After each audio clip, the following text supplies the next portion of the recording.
હર હર મહાદેવ મિત્રો, આજે જે પણ વૃશ્ચિક રાશિના મિત્રો આ વિડીયો જોઈ રહ્યા છે તેમના જીવનમાં મા લક્ષ્મીની કૃપા સદાય બની રહે।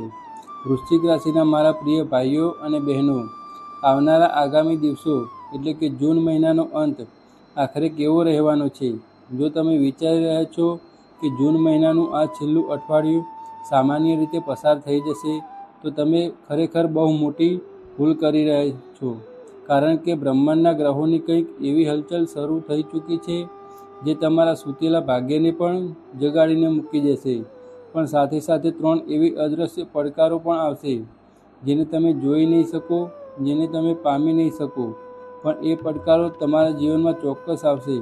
તેમના પ્રત્યે આ વિડીયોમાં અમે તમને સતર્ક કરશું, સાવધાન કરીશું અને જણાવીશું કે જૂન મહિનાનો અંત સુધરી જાય અને નવા મહિનાની શરૂઆતમાં તમારું દિલ, મગજ બધું શાંત રહે। એટલા માટે શું કરવાનું છે અને શું નથી કરવાનું, કારણ કે જુલાઈનો નવો મહિનો જલ્દી શરૂ થવાનો છે અને તેની શરૂઆત સારી રહે એટલા માટે આપણે આના અંતને સુધારવો પડશે। કેટલીક વાતોનું ધ્યાન રાખવું પડશે। આજનો આખો વિડીયો ગ્રહ ગોચર પર આધારિત છે। એક એક વાત જે પણ હું જણાવીશ તે ગ્રહોના આધારે જણાવીશ, ડંકાની ચોટ પણ જણાવીશ અને કોઈ પણ વાત ખોટી નહીં નીકળે। એટલા માટે શરૂઆતથી લઈને અંત સુધી આ વિડીયોને ચોક્કસ જોજો, કારણ કે આવનારા 7 દિવસ તમારા જિંદગીની વાર્તા બદલી શકે છે। જો તમે સાચા મનથી મહાદેવમાં શ્રદ્ધા રાખતા હોય તો અત્યારે જ વિડીયોને લાઈક કરી દો અને કમેન્ટ બોક્સમાં હર હર મહાદેવ જરૂર લખજો। મહાદેવની કૃપાથી તમારા જીવનમાં સકારાત્મક પરિવર્તન આવે એવી પ્રાર્થના। આ વિડીયોના માધ્યમથી તમે કોઈ સાચો ઉપાય, સાચું માર્ગદર્શન કે કોઈ એવી સાચી સલાહ મળી શકે છે જેનાથી તમારું કામ પણ બની શકે છે। સૌથી પહેલી અને સૌથી ધ્યાનમાં આપવા જેવી વાત શું છે? તમારા રાશિ સ્વામી છે મંગળ, અને અત્યારે મંગળે રાશિ પરિવર્તન કરીને તમારા 7મા ભાવમાં પ્રવેશ કર્યો છે। આ ભાવ વ્યાપાર, ભાગીદારી અને વૈવાહિક જીવન સાથે જોડાયેલો છે। અહીંથી એક ખૂબ જ મહત્ત્વનો સંકેત મળી રહ્યો છે। જો તમે વેપાર કરો છો તો આગામી દિવસોમાં તમારા અંદર કંઈક મોટું કરવાની ઈચ્છા જાગશે। ઘણા સમયથી અટકેલા નિર્ણયો હવે તમે હિંમતથી લઈ શકશો। મંગળ ગ્રહોના સેનાપતિ છે, તેઓ વ્યક્તિને જોખમ ઉઠાવવાની શક્તિ આપે છે। જીવનમાં એ લોકો આગળ વધે છે તેઓ હંમેશા યોગ્ય સમયે યોગ્ય નિર્ણય લેતા હોય છે। હવે એવો સમય આવી રહ્યો છે કે તમે પણ તમારી ક્ષમતાઓને ઓળખી શકશો। પરંતુ અહીં એક નાની ચેતવણી પણ છે। મંગળ જેટલો સાહસ આપે છે એટલો જ ઉતાવળ પણ કરાવે છે। એટલે કોઈ પણ નિર્ણય માત્ર ગુસ્સા, અહંકાર કે ઉત્સાહમાં આવીને ન લઈ બેસતા। વિચારપૂર્વક આગળ વધશો તો સફળતા તમારી રાહ જોઈ રહી છે। હવે વાત કરીએ વૈવાહિક જીવનની, કારણ કે મંગળ 7મા ભાવમાં છે, એટલે કે પતિ પત્ની વચ્ચે નાની વાતને મોટું બનાવવાની ભૂલ બિલકુલ ન કરવી। આગામી દિવસોમાં કેટલીક એવી પરિસ્થિતિ આવી શકે છે જ્યાં તમે સાચા હોવા છતાં મૌન રાખશો તો સંબંધ બચી જશે। ગુસ્સો કરવાથી ફાયદો નહીં થાય। સમજદારીથી કામ લેશો તો ઘરનું વાતાવરણ સુખમય રહેશે। હવે સૌથી મોટી ખુશખબરી, તમારા ભાગ્યમાં ઘરમાં એક નહીં, બે નહીં, પરંતુ 3 શુભ ગ્રહોની શક્તિ કાર્ય કરી રહી છે। ગુરુ, શુક્ર અને બુધનો પ્રભાવ વૃશ્ચિક રાશિના લોકોને એવી તકો આપશે જે કદાચ લાંબા સમયથી મળતી ન હતી। જે કામ તમને અશક્ય લાગતું હતું તેમાં પણ રસ્તા ખુલતા જોવા મળશે। ઘણા લોકોના જીવનમાં અચાનક મદદગાર લોકો આવશે। કેટલાક લોકોને નોકરી, વ્યવસાય અથવા માન સન્માન સંબંધિત સારા સમાચાર મળી શકે છે। પરંતુ યાદ રાખજો, માત્ર ભાગ્યના ભરોસે બેસી રહેવાની કંઈ નહીં થાય। મેદાનમાં ઉતરવું તમારે જ પડશે। ગ્રહો રસ્તો બતાવે છે, ચાલવું માણસે જ પડે છે। જો તમે પહેલ કરશો તો ભાગ્ય તમારો સાથ આપવાનું શરૂ કરી દેશે। અને હવે જાણીશ આગળ જે વાત હું તમને જણાવવાનો છું તે વૃશ્ચિક રાશિના દરેક વ્યક્તિએ ખૂબ ધ્યાનથી સાંભળવાની છે, કારણ કે અહીં એક એવો ગ્રહ બેઠો છે જે તમને સ્વપ્નાઓ બતાવશે, મોટી મોટી આશાઓ આપશે, પરંતુ જો સાવધાન નહીં રહો તો પછી પસ્તાવો પણ કરાવી શકે છે। કારણ કે અહીં સુખ અને સંપત્તિના ભાવમાં રાહુની હાજરી જોવા મળી રહી છે. રાહુ એક એવો ગ્રહ છે જે ઘણી વખત વ્યક્તિને વાસ્તવિકતાથી દૂર લઈ જઈને કલ્પનાઓની દુનિયામાં પહોંચાડી દે છે. આગામી દિવસોમાં કેટલાક લોકો તમારા જીવનમાં આવી શકે છે જે તમને મોટી કમાણીના સપના બતાવશે. કોઈ કહેશે કે અહીં પૈસા લગાવી દો, કોઈ કહેશે કે આ કામમાં તરત ફાયદો થશે, તો કોઈ તમને એવી સલાહ આપશે જે સાંભળવામાં ખૂબ સારી લાગશે. પરંતુ વૃશ્ચિક રાશિના મિત્રો, અત્યારે સૌથી વધુ વિશ્વાસ તમારે પોતાના અનુભવ પર રાખવાનો છે. દરેક ચમકતી વસ્તુ સોનું નથી હોતી. કોઈપણ રોકાણ, કોઈપણ ભાગીદારી અથવા કોઈપણ મોટો નિર્ણય લેતા પહેલાં સંપૂર્ણ તપાસ જરૂર કરજો. કારણ કે રાહુ ઘણી વખત માણસને એવી દિશામાં દોડાવે છે જ્યાંથી પાછા ફરવું મુશ્કેલ બની જાય છે. સુખ સંપત્તિના યોગ ચોક્કસ બની રહ્યા છે. પૈસા આવવાના યોગ પણ છે, કામમાં પ્રગતિ પણ છે અને માન સન્માન વધારવાના સંકેતો પણ છે. પરંતુ સાથે સાથે એક વાતનું ધ્યાન રાખવું પડશે કે માત્ર સપનાઓને જ ન જોતા રહો. જે વાસ્તવિકતા છે તેને સ્વીકારો. કેટલો પરિશ્રમ કરવો પડશે, કેટલી મહેનત કરવાની છે અને કેટલા પડકારો હજુ બાકી છે તે સમજવું પણ એટલું જ જરૂરી છે. હવે વાત કરીએ શનિદેવની. અત્યારે શનિ પંચમ ભાવમાં બેઠા છે અને અહીંથી તેઓ બે પ્રકારના પરિણામ આપી શકે છે. સૌથી પહેલાં, વિદ્યાર્થીઓ માટે સંદેશ. જો તમે કોઈ પરીક્ષા, સ્પર્ધાત્મક પરીક્ષા અથવા અભ્યાસ માટે જોડાયેલા છો, તો શનિદેવ તમને મહેનતનું સંપૂર્ણ ફળ આપવા તૈયાર છે. પરંતુ એક શરત છે, તમારે તમારા કર્મમાં બેઈમાની ન કરવી. ઘણા લોકો ભણવા બેસે છે અને થોડા સમયમાં જ મોબાઈલ, ટીવી અથવા મિત્રોની વાતોમાં સમય બગાડી દે છે. પછી પરિણામ આવે ત્યારે કહે છે કે થોડા માર્ક્સ માટે રહી ગયા. શનિદેવને આવી બેદરકારી પસંદ નથી. તેઓ શિસ્ત, એકાગ્રતા અને સતત મહેનત ઈચ્છે છે.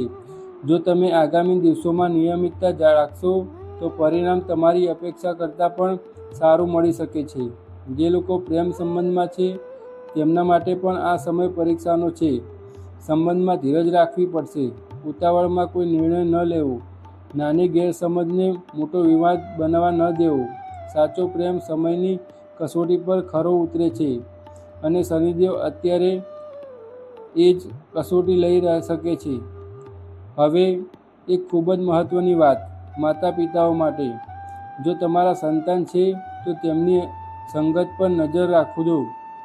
અત્યારે કામના કારણે અથવા વ્યસ્તતાના કારણે બાળકોને પૂરતો સમય ન આપી શકતા હોય તો પણ દિવસમાં થોડો સમય તેમની સાથે જરૂર વિતાવજો.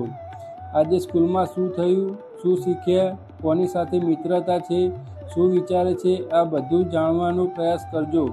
કારણ કે આજના સમયમાં બાળકો ઘણીવાર એવી દિશામાં ચાલવા લાગે છે જેની જાણ માતા પિતાને મોડે થાય છે. શનિનો પ્રભાવ અહીં સૂચવે છે કે સંતાન પ્રત્યે જાગૃત રહેવાની જરૂર છે. પ્રેમથી વાત કરશો તો ઘણી સમસ્યાઓ શરૂઆતમાં જ દૂર થઈ જશે. હવે આગળની વાત વધુ રસપ્રદ છે. અષ્ટમ ભાવમાં સૂર્યની હાજરી દેખાઈ રહી છે. સામાન્ય રીતે અષ્ટમ ભાવમાં અચાનક ઘટનાઓ, પડકારો અને અવરોધો સાથે જોડાયેલો માનવામાં આવે છે. પરંતુ અહીં સૂર્ય બેઠા હોવાથી એક વિશેષ શક્તિ પ્રાપ્ત થઈ શકે છે. જો જીવનમાં કોઈ અચાનક મુશ્કેલી આવે તો તેમાંથી બહાર નીકળવાનો આત્મવિશ્વાસ પણ તમને મળશે. સ્વાસ્થ્યની દ્રષ્ટિએ પણ સૂર્ય તમને ઉર્જા આપશે. શરીરમાં નવી શક્તિનો અનુભવાઈ શકે છે. જૂનો થાક અથવા નબળાઈમાંથી રાહત મળવાની શક્યતા છે. એટલે સ્વાસ્થ્ય અંગે વધુ ડરવાની જરૂર નથી, માત્ર નિયમિતતા જાળવી રાખવી. પરંતુ એક બાબત પર ખાસ ધ્યાન રાખવું પડશે. ખર્ચાઓના કારણે અત્યારે એવી સ્થિતિ બની રહી છે કે પૈસા આવશે પણ સાથે સાથે ખર્ચ થવાના યોગ પણ બની રહ્યા છે. ઘણા લોકો માટે આ સમય આવક વધારવાનો રહેશે, પરંતુ બચત જાળવી રાખવી એટલી જ જરૂરી રહેશે. અને હવે વાત કરીએ એક ખાસ ઉપાયોની જે આગામી દિવસોમાં તમારા માટે રક્ષણ કવચનું કામ કરી શકે છે. પરંતુ ઉપાયો કરતાં પહેલાં એક મહત્ત્વની વાત સમજવી જરૂરી છે. પૈસા કમાવા જેટલું જ મહત્ત્વનું તેમને સાચવવાનું પણ છે. અત્યારે ગ્રહોની સ્થિતિ એવી છે કે આવકના નવા રસ્તા ખુલી શકે છે, પરંતુ જો બિનજરૂરી ખર્ચો પર નિયંત્રિત નહીં રાખો તો હાથમાં બચત ઓછી રહી શકે છે. એનો અર્થ એ નથી કે તમે તમારી દરેક ઈચ્છાઓને દબાવી દો. જીવનમાં મહેનત કરીને છીએ તો પોતાની ખુશીઓ માટે પણ થોડો ખર્ચ કરવો જોઈએ, પરંતુ ફક્ત દેખાડા માટે, બીજાને પ્રભાવિત કરવા માટે અથવા ઉતાવળમાં ખર્ચ કરવાની આદતથી બચવું જ પડશે. સમજદારીપૂર્વક ખર્ચ કરશો તો આવનારા સમયમાં આર્થિક સ્થિતિ વધુ મજબૂત બનશે. હવે કરિયર અને કામકાજની વાત કરીએ. કેતુ તમારા કર્મ ભાવમાં પ્રભાવ આપી રહ્યા છે. ઘણી વખત કેતુ વ્યક્તિનું મન ભટકાવી દે છે. એક કામ શરૂ કરો અને થોડા સમયમાં જ બીજું કામ યાદ આવી જાય. એક લક્ષ્ય નક્કી કરો અને પછી રસ્તો બદલી નાખો. આગામી દિવસોમાં આવી ભૂલો ન કરવી. જે કામ હાથમાં લીધું છે તેને પૂર્ણ કરવા પર ધ્યાન આપો. જો તમે નોકરી કરો છો તો ઓફિસમાં તમારો ફોકસ જાળવો. જો વેપાર કરો છો તો એકસાથે ઘણા પ્રયોગો કરવાની જગ્યાએ એક દિશામાં આગળ વધી રહ્યા છો તો તેમાં સતત મહેનત કરવી, કારણ કે સફળતા અચાનક નથી મળતી, તે સતત કરેલા પ્રયત્નોનું પરિણામ હોય છે. આ સમય આધ્યાત્મિક રીતે પણ ખૂબ ખાસ છે. આગામી દિવસોમાં શક્ય હોય તો રોજ થોડો સમય ભગવાનના સ્મરણ માટે જરૂર કાઢજો. જીવનમાં જ્યારે બધું સારું ચાલતું હોય ત્યારે માણસ ઘણીવાર ભગવાનને ભૂલી જાય છે, પરંતુ સાચી ભક્તિ એ છે કે સુખમાં પણ ભગવાનને યાદ રાખવા. દરરોજ થોડા મિનિટ માટે ભગવાનનું નામ સ્મરણ કરશો તો મનની અશાંતિ ધીમે ધીમે દૂર થઈ જશે. હવે જાણીએ પહેલો ઉપાય. કારણ કે તમારી રાશિ સ્વામી મંગળ છે, જેથી દરેક મંગળવારે હનુમાનજીના મંદિરે જવાનો પ્રયત્ન કરજો. ત્યાં ગોળ અને ચણાનો પ્રસાદ અર્પણ કરજો.